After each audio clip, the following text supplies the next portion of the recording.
Una quarantena d'investigadors procedents de 27 universitats europees debaten fins aquest dissabte a Mont Sant Benet sobre el futur de les polítiques de joventut. Aquesta conferència internacional es planteja quins són els reptes de futur en el context de crisi actual.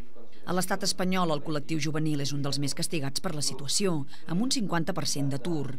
L'accés al món laboral és, doncs, un dels reptes més importants.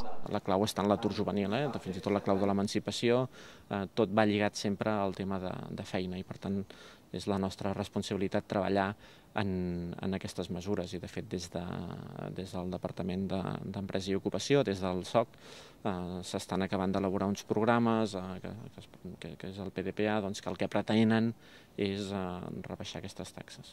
Des de la Generalitat veuen el Congrés com una estratègia, ja que es té en compte el paper de les regions europees com Catalunya o Flandes.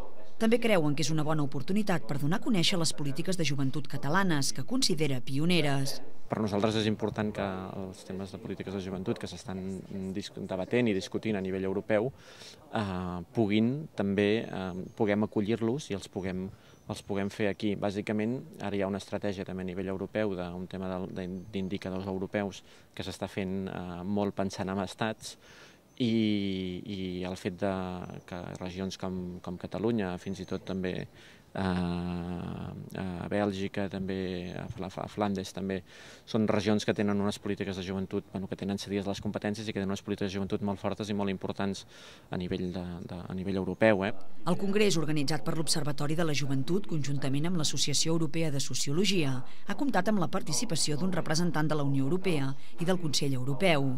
També hi ha assistit l'especialista en joves de l'Associació Europea de Sociologia, Tracy Shildrick, que ha instat el govern espanyol a defensar els col·lectius més vulnerables, com ara els joves.